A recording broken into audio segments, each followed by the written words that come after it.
नमस्कार। आज के एपिसोड में मैं कुछ अपने माध्यम से कहना चाहता हूँ। कंपटीशन का समय है, 21वीं सदी है। स्कूल के घंटे बढ़ते जा रहे हैं, बस्ते का वजन बढ़ता जा रहा है, कंपटीशन बढ़ता जा रहा है, नौकरियों की आफत इतनी बढ़ गई है। लोग अपने शहर से निकलकर बड़े बड़े शहरों में पढ़ने नौकरी करने जाते हैं, अलग अलग विदेशों में जाते हैं। हमारे समाज में एक बात अक्सर कही जाती है कि लड़की जब घर से विदा होकर जाती है, लड़की जब अपने घर से विदा होकर जाती है, अपना घर छोड़ के, अपनों को छोड़ के नए लोगों के बीच, वाकई बड़ा मुश्किल काम है। हम उनका सम्मान करते हैं, तो ज़रा सोचिए, जो लड़के घर से दूर पढ़ने नौकरी करने जाते हैं, क्या उनको भी अपना घर परिवार दोस्त छोड़कर नहीं जाना पड़ता? उनके ऊपर कुछ तो बीतती होगी। मैंने सोचा कि मैं उस ख्याल को कुछ शब्दों के माध्यम से आप तक पहुंचाऊं। तो यह कुछ लाइनें जो मैं पढ़ता हूं। जो तकिए के बिना कभी सोने में कतराते थे, जो तकिए के बिना कभी सोने में कतराते थे, आज आकर देखिए वह कहीं भी सो जाते हैं।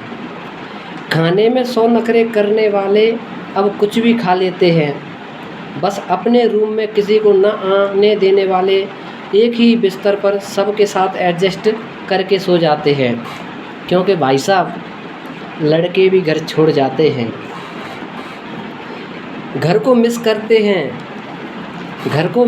हैं, लेकिन कहते हैं मैं बिल्कुल ठीक हूँ। सौ ख्वाहिशें रखने वाले अब कहते हैं कि नहीं, कुछ नहीं चाहिए। पैसे कमाने की ज़रूरत में तो वो घर अजनबी हो गए, क्योंकि लड़के भी घर छोड़ जाते हैं। बना बनाया खाना खाने वाले अब वो खुद बना के खा लेते हैं। माँ, बहन, बीवी का बनाया वो कहाँ खाते हैं।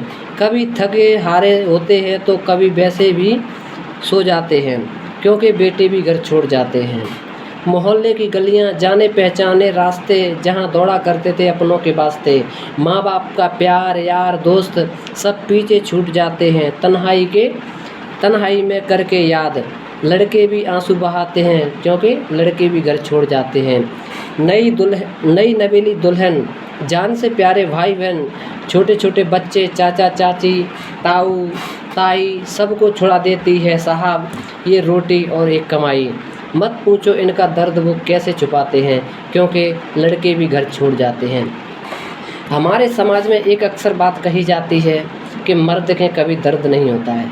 मर्द के दर्द होता है, क्योंकि लड़के भी घर छोड़ जाते हैं। नमस्कार।